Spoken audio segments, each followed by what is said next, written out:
Teman-teman sekalian, bisa dilihat ini adalah alat pelacak yang namanya PPX Finder. Saya tahu ini karena muncul di notifikasi ponsel saya. Kemudian tadi kita cari dan kita temukan alat pelacak ini ada di bawah kendaraan. Dipasang entah oleh siapa, tapi yang jelas ini adalah satu kejadian yang sangat menjijikkan, yang menunjukkan betapa menjijikannya juga rezim yang hari sedang berkuasa. Kita yang mengkritik untuk perbaikan bangsa dengan ketulusan cinta justru dibalas dengan ancaman dan marah bahaya. Mari rekan-rekan kita pastikan bahwa semakin ditekan, semakin melawan, semakin diteror, semakin gacor, semakin diintimidasi, direpresi, maka semakin cepat hari-hari revolusi. Terima kasih Pak Prabowo. Ada ideologi, ada nilai yang mengikat kita, ada etika-etika kebangsaan yang kita. Karena itu misalkan menggunakan kata-kata yang tidak sopan, yang saya kira semua yang masih rasionalitas, yang memiliki rasionalitas dan yang memiliki suatu pemahaman tentang budaya bangsa kita, saling menghormati, saling menghargai. Saya kira bahasa-bahasa yang digunakan seperti siapa itu, yang mantan dari UGM itu adalah sangat tidak pantas diucapkan dan itu tidak menjadi contoh. Bayangkan saja kalau orang-orang seperti itu nanti muncul sebagai pemimpin, mau jadi apa negeri ini?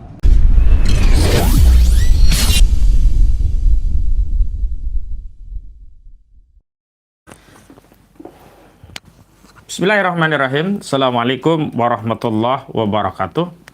Apa kabar subscriber channel?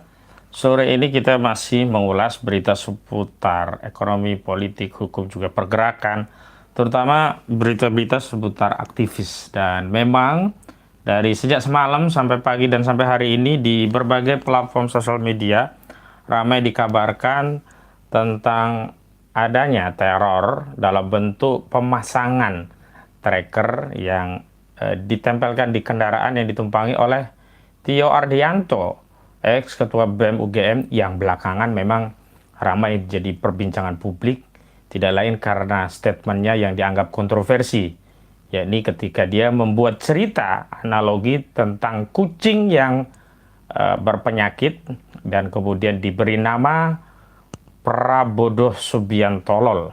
Dan itulah yang kemudian menyebabkan sejumlah tokoh kemudian angkat suara, walaupun tokoh-tokoh tadi tidak pernah bicara tentang kondisi bangsa, tetapi ketika Tio bicara tentang kucing bernama Prabodo Subiantolol, tiba-tiba tokoh-tokoh ini bicara. Namun sisi yang lain adalah Tio ini dalam sebuah video yang viral begitu mengabarkan dirinya dikuntit oleh sebuah benda, dan baiknya kita lihat dulu pernyataannya. Yang ini memang hilir mudik di berbagai platform sosial media ya. Saya lihat ada di Facebook, ada di TikTok, ada di Instagram, ada di X ya, dan juga berbagai platform sosial media termasuk di YouTube begitu. Nah, kita akan ulas tentang adanya teror terhadap Tio sekaligus serangan politik yang membabi buta kepada seorang Tio, dan bukan dilakukan oleh sesama mahasiswa, tapi ini dilakukan oleh tokoh-tokoh yang kalibernya tokoh nasional. Sebut saja sebelumnya ada Adi Aksa Daud, dan belakangan ada juga Idrus Marham dari Partai Golkar. Baik, kita lihat bagaimana penuturan Tio tentang teror yang dialaminya berkaitan dengan adanya satu alat pelacak yang ditempelkan di kendaraan yang ditumpanginya. Kita lihat dulu. Teman-teman sekalian, bisa dilihat ini adalah alat pelacak yang namanya PPX Finder. Saya tahu ini karena muncul di notifikasi ponsel saya. Kemudian tadi kita cari dan kita temukan alat pelacak ini ada di bawah kendaraan. Dipasang entah oleh siapa, tapi yang jelas ini adalah satu kejadian yang sangat menjijikkan, yang menunjukkan betapa menjijikannya juga rezim yang hari sedang berkuasa. Kita yang mengkritik untuk perbaikan bangsa dengan ketulusan cinta justru dibalas dengan ancaman dan marah bahaya. Mari rekan-rekan kita pastikan bahwa semakin ditekan, semakin melawan, semakin diteror, semakin gacor, semakin diintimidasi, direpresi, maka semakin cepat hari-hari revolusi. Terima kasih Pak Prabowo. Ya, bahkan Tio langsung men-spill ya kejadian itu dibaliknya ada Saudara Prabowo Subianto selaku Presiden Republik Indonesia begitu. Dan memang agak sulit ya untuk menyimpulkan tidak ada peran kekuasaan di balik apa yang dialami oleh Tio Ardianto, karena sebelumnya juga memang kritik-kritik keras Tio inilah yang menyebabkan kekuasaan bergoyang, bahkan terakhir kekuasaan terpaksa menumbalkan 3 petinggi Badan Gizi Nasional dalam rangka untuk tetap mempertahankan kepercayaan publik pada program unggulan Prabowo Subianto, yakni program makan bergizi gratis. Kita tahu Lodewijk Pusung, juga Sony Sonjaya, dan bahkan Dadan Hindayana hari ini berstatus tersangka selain dicopot dari jabatannya di struktur tertinggi Badan Gizi Nasional.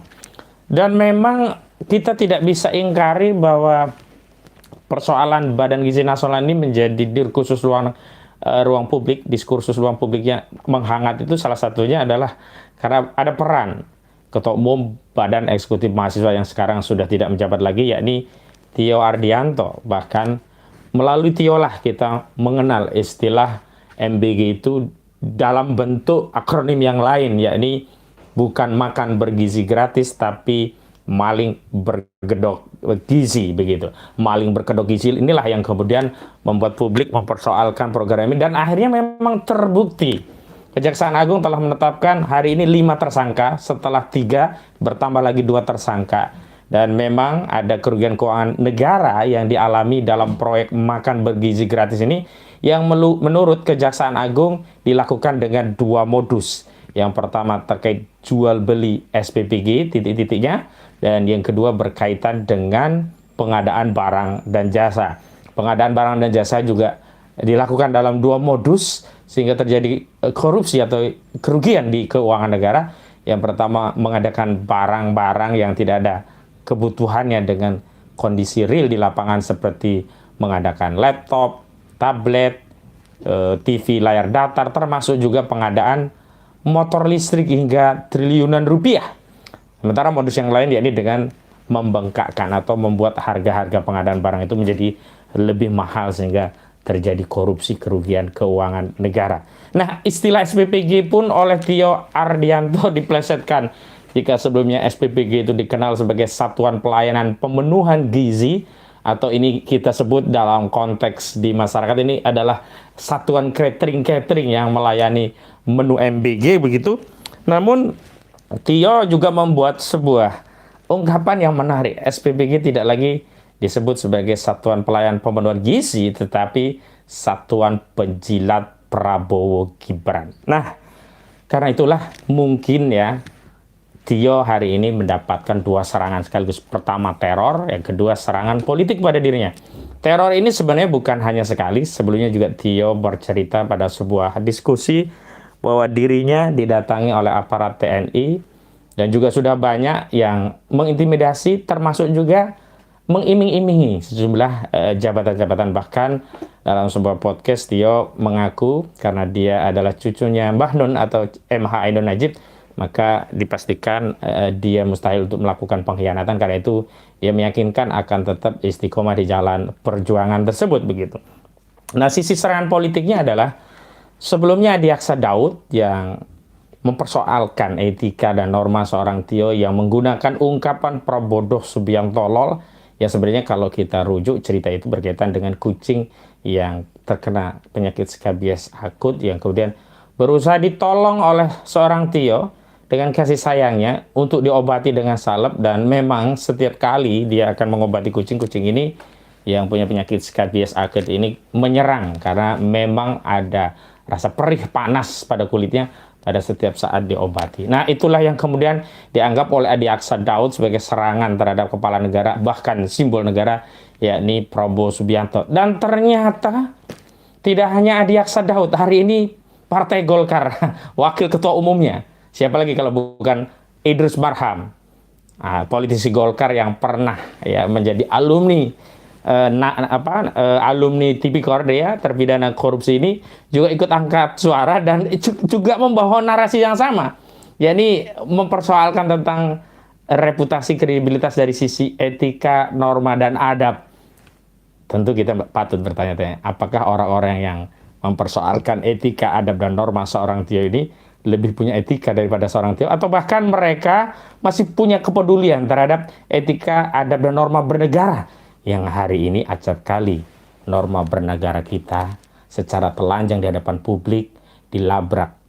Kita lihat saja putusan MK nomor 90 tahun 2019 yang lalu yang secara terbuka melabrak etika bagaimana penyelenggara negara itu seharusnya ya memenuhi syarat konstitusional untuk melakukan kontestasi, memenuhi atau mengisi jabatan-jabatan publik, tetapi alih-alih norma itu yang kemudian ditaati, justru normanya itulah yang kemudian diubah. Dan terbukti putusan itu melanggar etik di Mahkamah Kehormatan Mahkamah Konstitusi. Ini putusan nomor 90 tahun 2024. Nah, kita akan lihat apa sih yang dipersoalkan oleh Idrus Marham. Saya tadi sudah menonton dan sebenarnya narasinya tidak jauh berbeda dengan apa yang disampaikan oleh Adi Aksa Daud ya. Mungkin juga Idrus Marham juga sama-sama KNPI kan. Tapi saya kurang jelas ya. Tapi kalau Adi Aksa Daud sudah men-spill dirinya dulu aktivis KNPI. Kita lihat saja apa yang dikatakan oleh Idrus Marham terkait apa yang dilakukan oleh Tio ini. Ada ideologi, ada nilai yang mengikat kita, ada etika kebangsaan yang kita. Karena itu misalkan menggunakan... Aduh, putus sayang. Ini saya coba buka lagi. Ada ideologi, ada nilai yang mengikat kita, ada etika kebangsaan yang kita. Karena itu misalkan menggunakan kata-kata yang tidak sopan, yang saya kira semua yang masih rasionalitas, yang memiliki rasionalitas dan yang memiliki suatu pemahaman tentang budaya bangsa kita, saling menghormati, saling menghargai. Saya kira bahasa-bahasa yang digunakan seperti siapa itu yang mantan dari UGM itu adalah sangat tidak pantas diucapkan dan itu tidak menjadi contoh. Bayangkan saja kalau orang-orang seperti itu nanti muncul sebagai pemimpin, mau jadi apa negeri ini? Nah, mestinya kan bagaimanapun Pak Prabowo kita harus hormati. Ya sebagai presiden, kita boleh tidak setuju tetapi dengan menggunakan dengan panggilan yang tidak wajar, tidak pantas. Tentu mestinya saya punya keyakinan bahwa sebagian besar bangsa Indonesia ini tidak respon terhadap apa yang dilakukan oleh saudara saudara Tio itu, dan saya kira itu tidak bisa jadi contoh. Bahkan ada sejumlah pihak yang mencoba mempertanyakan apa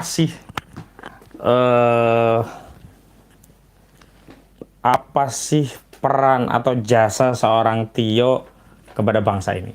Baik, kita coba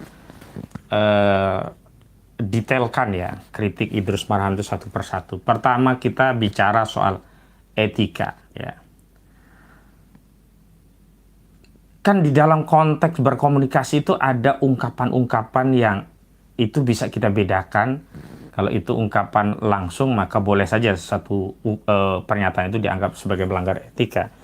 Tetapi kalau ungkapan-ungkapan itu sudah dijelaskan sebagai satire, sebagai majazi, sebagai ungkapan kiasan dan dalam konteks berbahasa, ungkapan-ungkapan majazi ini adalah bagian dari kekayaan budaya bangsa, kekayaan ketimuran kita, dan kita terbiasa menggunakan ungkapan-ungkapan yang bukan sebenarnya. Misalnya seorang anak kecil ketika dia berjalan-jalan di pinggir jalan, lalu orang tuanya menyuruhnya, sana main saja ke jalan, ke tengah sekalian. Ini bukan makna yang sesungguhnya. Kalau makna sesungguhnya berarti perintah untuk main di tengah jalan dan itu akan berpotensi ketabrak kendaraan. Tetapi ungkapan seperti ini di dalam konteks struktur budaya kita sudah dipahami sebagai perintah yang maksudnya adalah larangan. Maksudnya adalah jangan ke tengah karena akan banyak kendaraan berbahaya, minggirlah, menepilah. Tetapi kita terbiasa bahwa ketika ada orang menyatakan sana ke tengah sekalian saja, itu maksudnya adalah disuruh menepi begitu. Ada juga misalkan ungkapan yang maknanya itu tidak disebutkan semuanya tapi maksudnya keseluruhannya. Misalnya menyebut sebagian tapi maknanya keseluruhannya. Kita tanya, kemana ini si Budi gak kelihatan batang hidungnya dari tadi? Yang diungkap adalah tidak kelihatan batang hidungnya. Tetapi yang dimaksud tentu seluruh tubuhnya, tidak mungkin yang kelihatan hanya batang hidungnya. Tentu ini horor kalau tiba-tiba datang hanya batang hidungnya. Sama seperti di dalam ayat Al-Quran dikatakan, warka'u ma'ar roki'in, dan rukuklah kalian bersama orang-orang yang ruku. Maksudnya bukan hanya ruku doang, ini maksudnya adalah perintah untuk sholat berjamaah. Karena ruku itu bagian dari gerakan sholat, dan orang-orang yang ruku itu berarti jamaah dari orang-orang yang sholat. Jadi makna dari warka'u ma'arokiin bukan hanya ruku terus, tetapi maksudnya adalah sholatlah kalian secara berjamaah dengan orang-orang yang sholat. Jadi ungkapan-ungkapan majazi ini biasa saja gitu. Nah, saya melihat videonya, dan di video yang lain sudah saya putarkan. Tio itu bicara tentang analogi. Dirinya menemukan kucing. Kucingnya itu kemudian dia rescue, dia selamatkan. Kucingnya kena penyakit skabies akut, lalu diobati dengan salep. Kucingnya memang diberi nama Prabodo Subiantolol. Dan kemudian kucing ini setiap akan diberi salep, dia selalu melawan, mencakar Tio. Padahal Tio ini memberikan salep karena kasih sayangnya. Nah, lalu kemudian Tio juga menegaskan, memberi disclaimer lah ya. Ini tidak terkait tokoh tertentu. Jika ada kesamaan, ini hanya fiksi belaka, kira-kira begitu. Namun, hikmah dari cerita itu adalah soal bagaimana kita bernegara, bahwa anak bangsa, dalam hal ini termasuk Tio atau kita yang lainnya lah, sebagai bagian dari warga negara, mencintai negeri ini. Bahwa cara kita mencintai mungkin dirasakan menyakitkan bagi orang-orang yang memangku kebijakan. Sebagaimana sebagaimana seekor kucing yang ketika mau diobati dengan salep, dia merasa orang yang ngasih salep itu menyakiti dirinya. Padahal itu dalam rangka untuk menyembuhkan dia dari penyakit kulit skabies akut tadi. Dan hari ini pun setiap kritikan dari rakyat memang mungkin dirasakan pedas, perih bagi hati pejabat, pikiran pejabat. Tetapi harapan rakyat dengan kritik yang terbuka, yang keras ini, bahkan sebenarnya kalau Tio menurut saya tidak keras karena dia menggunakan analogi dan tidak ditujukan langsung kepada saudara Prabowo Subianto. Maka sangat berlebihan Idrus Marham dianggap itu ditujukan sebagai panggilan kepada presiden, dalam hal ini Prabowo Subianto. Tidak. Cobalah Idrus Marham periksa lagi. Nah, kecintaan rakyat yang berbeda-beda ini harusnya disikapi oleh orang yang memangku kebijakan, pejabat publik, entah itu presiden, entah itu menteri, entah itu orang anggota DPR, entah itu petinggi partai, dengan apa? Jiwa yang luas, pikiran yang luas, dan hati yang tentram. Karena apa? Karena ini adalah wujud cara mencintai rakyat pada negeri ini. Sebab kalau rakyat tidak cinta dengan negeri ini, pemerintah melakukan pelanggaran, pemerintah keluar dari jalur yang harusnya dilalui oleh pemerintah, ya peduli amat, biar aja. Rusak negara ini, bangsa ini, rusaklah. Kalau mau karam kapal ini, kapal silahkan saja. Tapi kan tidak. Kita khawatir di tengah apa DPR tidak berfungsi lagi. Semestinya apa yang dilakukan oleh Tio itu dilakukan oleh DPR. Tapi hari ini kita dapati DPR tidak lebih hanyalah alat stempel politik eksekutif. Bukan lagi penyeimbang kekuasaan, tapi penyumbang legitimasi bagi eksekutif. Sehingga tidak pernah ada kritikan dari DPR kepada eksekutif. Kita masih ingat di zaman Orde Baru, kader-kader P3 begitu gagah mengkritik kekuasaan. Kader-kader dari PDI juga gagah mengkritik kekuasaan. Tetapi hari ini kita lihat, semua sudah menjadi koalisi. Golkar sudah berkoalisi, PAN berkoalisi, Demokrat berkoalisi, bahkan PDIP pun yang tidak berkoalisi juga menjadi bagian dari yang mendapatkan proyek-proyek dari kekuasaan, diakui juga oleh Presiden Prabowo Subianto dalam rapat atau sidang paripurna DPR RI beberapa waktu yang lalu. Lalu kalau seorang Tio pun harus dikeroyok oleh Idrus Marham, dikeroyok juga, diserang secara politik oleh Adi Aksa Daud, kemana rakyat ini mencari ya penyambung lidah rakyat yang selama ini lidah-lidah rakyat yang sudah dititipkan di DPR itu keluh, atau bahkan sudah dipotong lidah-lidah rakyat itu di DPR sehingga tidak bersuara. Lagi pula, kalau memang itu dianggap sebagai suatu celah, aib yang menyakiti hati, yang sakit hatinya harus adalah pihak yang dalam hal ini dianggap menyerang pribadinya. Walaupun saya tegaskan, apa yang disampaikan Tio tadi tidak merujuk kepada Prabowo Subianto, tetapi kepada kucing berpenyakit skabies akut yang diberi nama Prabodoh Subiantolol, bukan Prabowo Subianto. Beda kalau dia mengatakan Prabowo Subianto itu bodoh dan tolol. Kerjaan sulit, pendapatan sulit, kebutuhan naik. Coba bayangkan hari ini, di saat gaji tidak pernah naik atau belum bisa naik, harga-harga barang dan jasa sudah naik. Ini sebentar lagi ada musim liburan, setelah itu ada kenaikan kelas. Ada juga yang SD naik masuk ke SMP, ada uang gedung, uang ini, uang itu. Bahasanya saja sekolah gratis, praktiknya semua bayar. Dan ketika juru bicara Gerindra bicara dalam sebuah diskusi sebuah TV nasional, ketika ditodongkan realitas tentang pendidikan nggak gratis, ternyata kebingungan. Ternyata pemimpin kita itu benar-benar hanya ada di atas menara Gading. Mereka tidak turun, down to earth, tidak menapaki bumi, tidak merasakan langsung apa yang hari ini dirasakan oleh rakyatnya. Mereka bicara untuk dan atas nama rakyat, tapi pikiran, perasaan, dan hati mereka jauh sekali dengan apa yang dirasakan, dipikirkan, dan diaspirasikan oleh rakyat. Seolah-olah kekuasaan itu adalah entitas berbeda. Suasana kebatinan rakyat tidak terwakili oleh pikiran, perasaan, dan batin dari penguasa yang hari ini mengelola pemerintahan. Subscriber channel dan Allah SWT. Saya jadi teringat kasus Mayor Teddy Indrawijaya, di mana Mayor Teddy Indrawijaya selaku sekretaris kabinet kan itu dikritik oleh Amin Rais, dikritik Prabowo oleh Amin Rais. Dan Amin Rais meminta agar Prabowo melepaskan dirinya dari lendotan saudara Teddy Indrawijaya dan segera mencopot saudara Teddy Indrawijaya dari jabatannya sebagai sekretaris kabinet. Teddy Indrawijaya tidak merespon, Prabowo pun diam.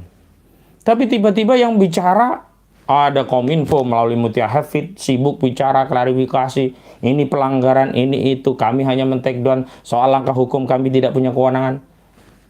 Kodari sibuk dari badan Bakom ya, badan komunikasinya, sibuk bicara ini itulah. Kemudian sampai bicara lagi siapa? Dudung Abdurrahman, kepala kantor staf presiden, juga bicara tentang Teddy itu anak baik di militer begini begitu. Sampai Hendro Priyono, mantan kepala Badan Intelijen Nasional, ikut bicara mengklarifikasi itu. Harusnya kan yang bicara Teddy langsung. Dan dalam perkara ini Prabowo yang bicara langsung, ketimbang Prabowo pidato kemana-mana, ya dia ngeluh rakyatnya nyinyir-nyinyir. Dia bicara tentang ajaran guru kita, anjing menggonggong kafilah berlalu. Dia saja lah yang klarifikasi dengan satu kalimat pun. Dek Tio, terima kasih kritikannya kepada saya. Tapi tolong Dek Tio ke depan kritik itu bisa langsung disampaikan ke saya atau dengan bahasa yang mudah saya pahami dan saya bisa menindaklanjuti. Kalau dia paham orang Jawa ya, sebenarnya orang Jawa itu gampang. Ada ungkapan ya, huruf Jawa itu dipangku mati. Maksudnya begini, cara untuk meredam kritikan politik itu adalah dengan membuat saluran dan mengkanalisasi kritik itu agar ada ruang untuk disampaikan. Nah, kalau semakin dibungkam, direpresi seperti yang dikatakan Tio, justru ini bisa memicu revolusi. Justru ini memicu antipati. Bisa saja orang yang sebelumnya simpati kepada Prabowo, tetapi bisa jadi hari ini ikut tidak nyaman dengan apa adanya orang-orang di sekeliling Prabowo yang bersikap seolah-olah dia mewakili pikiran, perasaan, dan sikap batin Prabowo, seperti Idrus Marham, seperti Adi Aksa Daud. Nah, sekarang saya mau bertanya kepada Idrus Marham, kemana saja Idrus Marham, baik sebagai pribadi atau ketum Golkar atau partainya atau anggota DPR dari Golkar, ketika melihat kebijakan selama ini? Kenapa tidak ada suara-suara Golkar yang mengkritisi program MBG yang ternyata terbukti ada masalah, ada korupsi? Kalau tidak ada peran Tio, mana mungkin terbuka kasus korupsi MBG? Kalau mengandalkan orang-orang di Partai Golkar, kalau mengandalkan kader-kader Partai Golkar, kalau mengandalkan anggota DPR dari Partai Golkar, nggak kebuka ini korupsi MBG. Kok sekarang ketika ada yang, ya keliru juga dia mengkritik karena ini tidak terkait pribadi Prabowo, ini terkait kucing analogi bahwa kalau dia menafsirkan bahwa itu sosok Prabowo Subianto, kesalahan pikirannya yang menafsirkan ke sana. Dan lucunya serangannya itu sifatnya apa? Serangan yang menyerang personal Tio, tidak mengcounter apa yang disampaikan dia terkait kritik negara ini sedang sakit, rakyat sedang berusaha mengobati. Tio menjadi salah satu rakyat yang berusaha menjadi dokter, menjadi tabib dengan mengoleskan salep pada penyakit yang dialami oleh negara ini. Dan Tio hari ini memang mendapatkan repesi dari negara ini, dicakar karena apa? Perih memang kalau mau mengobati negara. Orang yang memangku jabatan di negara ini perih dengan kritikan-kritikan seorang Tio. Sakit dengan kritikan-kritikan yang disampaikan oleh Tio gitu. Ini yang disebut dengan argumentum ad hominem. Jadi tidak mengkonter kritikan Tio tentang kondisi bangsa yang sakit, misalnya dengan menjelaskan negara baik saja, fungsi-fungsi DPR berjalan seperti biasa, fungsi-fungsi partai sebagai bagian dari alat propaganda rakyat agar bisa mengkontrol kekuasaan tetap berjalan begitu. Tapi tidak kan, justru menyerang sisi personal yang menurut saya Tio itu santun, bahasa Tio jauh dengan saya. Kalau saya kan meledak-ledak, Tio itu santun, bahasa tertata dengan bahasa yang mewakili struktur kata-kata orang Jawa. Toto, titi, temiti.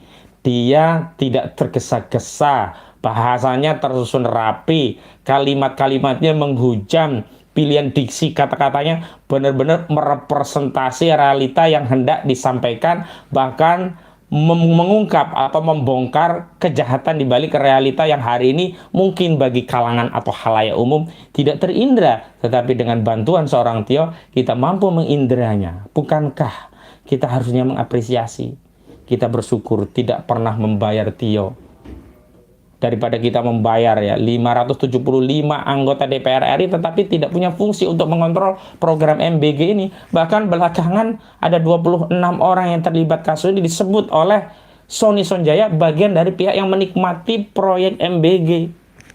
Walau mereka mengklarifikasi, tetapi ya biasalah, bantahan itu selalu disampaikan bagi maling, karena jarang atau sulit untuk mendapatkan maling yang ngaku. Nanti kalau udah kepepet baru dia minta maaf, khilaf. Tapi kalau belum kepepet, sumpah-sumpah.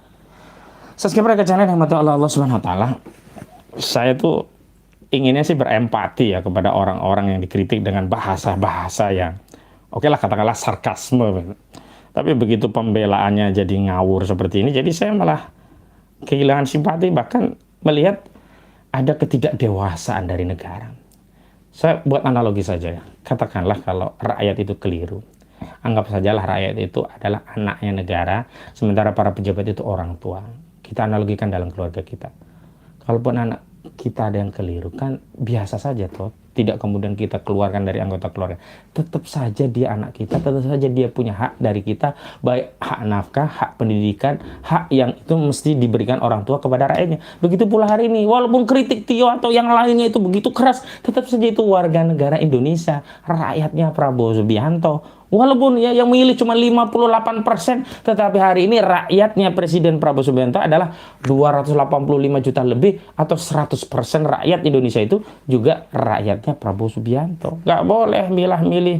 Kemudian yang dilayani hanya yang 58%, sisanya dibiarkan belangsatan, kan enggak. Apalagi begini, kurang pas terhadap anak, tentu kita nasihati anak. Bukan kurang pas terhadap anak, curhat kemana-mana, nyinyirin anaknya. Nyinyi.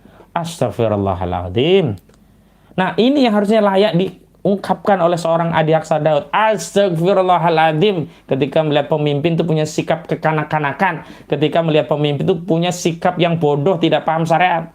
Itu yang disebut dengan apa? Imaratus sufaha. Ya, dan juga imaratus sufaha dan imaratus sibyan. Penguasa imaratus sibyan itu pemimpin atau penguasa yang kekanak-kanakan, bocah kelakuannya. Kemudian imaratus sufaha itu adalah apa? Pemimpin yang bodoh. Dan sudah dijelaskan Nabi sampai berdoa dari dua karakter pemimpin. Allahumma inni a'udzubika min imaratus sibyan wa imaratus sufaha. Aku berlindung kepada Allah dari pemimpin yang kekanak-kanakan dan pemimpin yang bodoh. Bahasa Al-Quran saja ada bahasa-bahasa yang tegas dan bahasa hadis saja ada bahasa-bahasa bodoh. Kenapa sih kita kok merasa risih dengan bahasa yang sebenarnya itu bisa memudahkan untuk memahami realita gitu. Nah, kita begini juga lah, begini ya. Kalau pemimpinnya itu kelasnya seperti Abu Bakar, Umar, Utsman, yang jangankan rakyatnya berbicara, rakyatnya bersikap saja mereka sudah sadar ini Anda dengan kurang pas. Jangankan rakyat meminta, rakyat tidak meminta pun mereka yang kemudian datang satu persatu ke rumah-rumah rakyat untuk memastikan apakah rakyatnya sudah kenyang atau tidak. Lah hari ini pemimpinnya pemimpin tuli, pemimpin buta, pemimpin yang nggak empatik. Rakyatnya ada yang mati bunuh diri juga diam saja. Rakyatnya sudah banyak kesulitan masih saya joget-joget. Oke gas. Kok begitu? Harus adil lah. Kalau memang diminta rakyat ini santun, adab, etik, ajari dulu kekuasaan. Karena apa? Kekuasaan itulah justru yang mengajari rakyat ini tidak beradab. Misalkan putusan MK nomor 90 tahun 2024 itu adalah putusan yang tidak beradab. Kenapa? Karena majelis hakimnya terbukti melanggar etik. Berarti apa? Itu putusan yang tidak etis, putusan yang tidak beradab. Dan hari ini negeri ini dipimpin oleh pemimpin yang wapresnya cacat etika, cacat adab, cacat norma. Ya ada pepatah ya, buruk muka cermin dibelah ya. Kekeliruan, kesalahan itu ada pada pemimpin, pada kebijakan, tapi yang disalahin kritikan rakyat, yang disalahin omongan rakyat. Seolah-olah rakyat itu mau dizalimi seperti apapun, pokoknya harus taat saja ya. Nanti kalau pakai dalilnya atiullah atur rasul wa ulil amri minkum.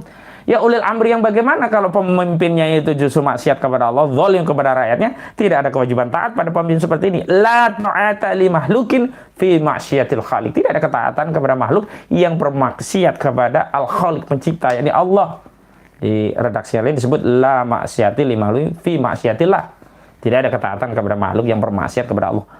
Walaupun makhluk itu statusnya seorang presiden, bahkan kalau nanti pemimpinnya itu seorang khalifah, kalau dia maksiat ya tidak ada ketaatan.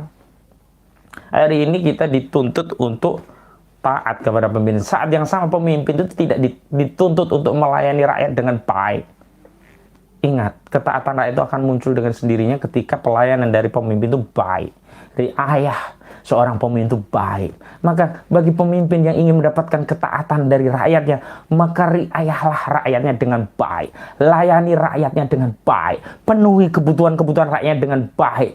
Ya, sapa mereka dengan baik. Dengan bahasa santun. Jangan dalam setiap pertemuan rakyatnya mengkritik lalu dianggap itu sebagai nyinyir.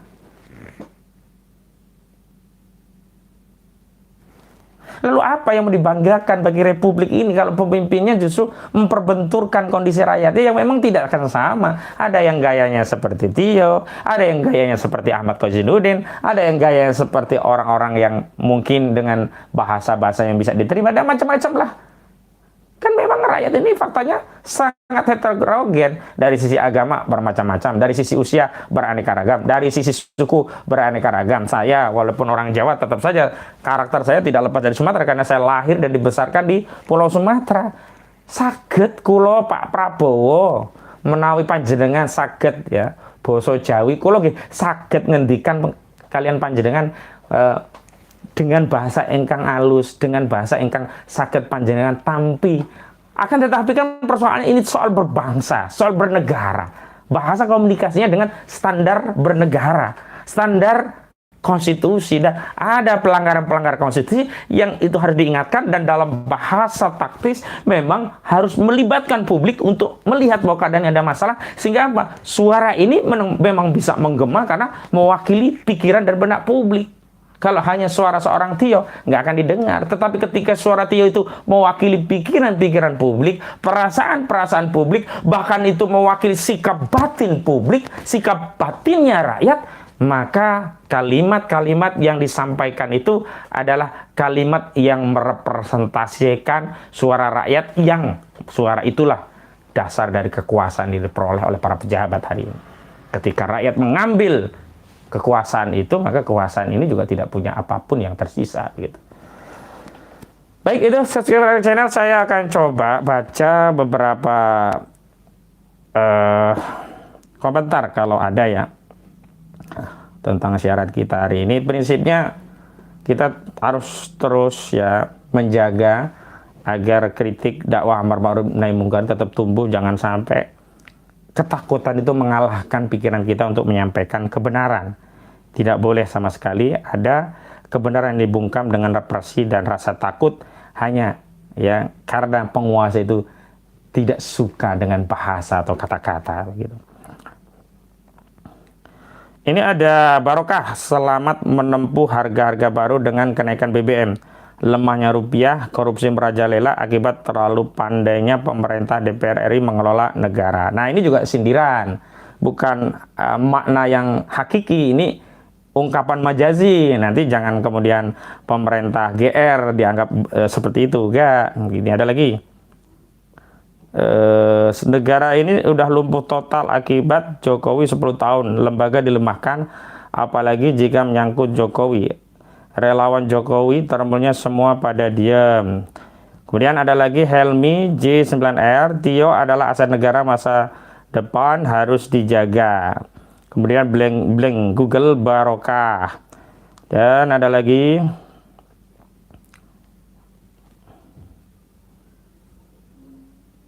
sudah pernah alusin dikunjungi ulama karena BOP, malah ulamanya dukung BOP.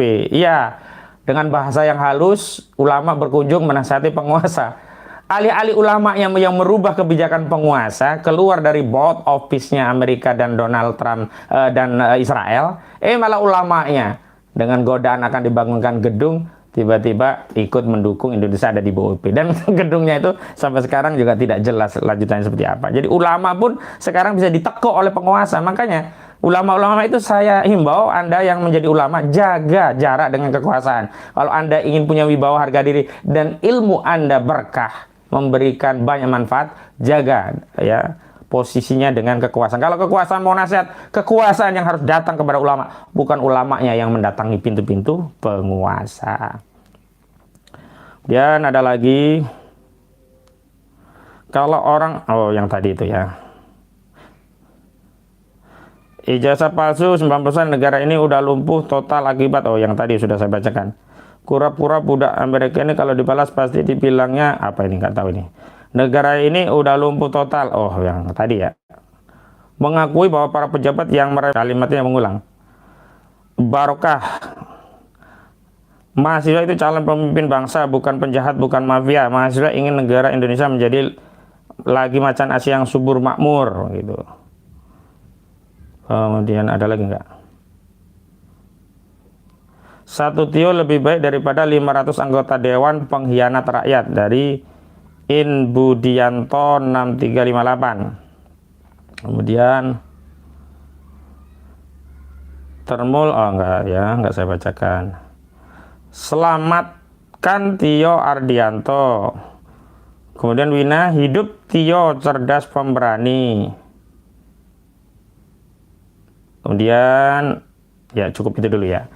Baik, sebagai penutup, tentu apa yang menimpa Tio bisa juga menimpa aktivis yang lain, baik dia mahasiswa maupun aktivis di luar mahasiswa.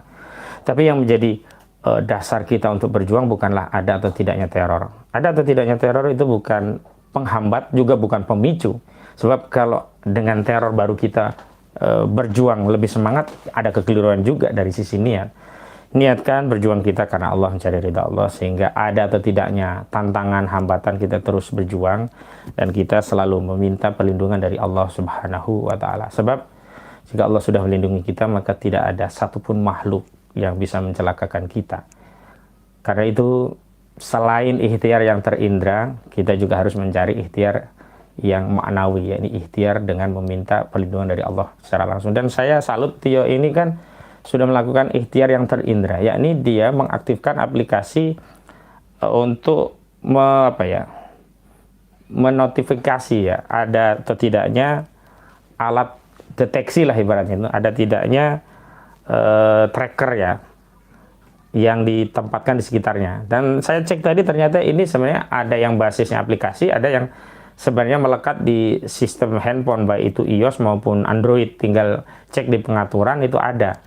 Ya, jadi ketika pengaturan diaktifkan, maka ketika di sekitar kita ada tracker yang ditempelkan misalnya di kendaraan atau di tubuh kita, itu aplikasinya itu atau pengaturan itu akan menotifikasi kita ada barang itu. Cara kerjanya adalah aplikasi itu bisa bisa menemukan adanya tracker tadi ya melalui sinyal GPS, kemudian ada frekuensi radio ataupun Bluetooth. Jadi 3 itu tadi yang saya baca. Sehingga ya apa yang dilakukan dia juga boleh kita tiru dari sisi untuk menjaga keamanan kita dengan perangkat-perangkat yang secara zahir itu adalah bagian dari ikhtiar untuk mencari keamanan. Demikian yang bisa saya sampaikan, kurang lebihnya mohon maaf. Billahi taufiq wal hidayah wal afu minkum. Wassalamualaikum warahmatullahi wabarakatuh.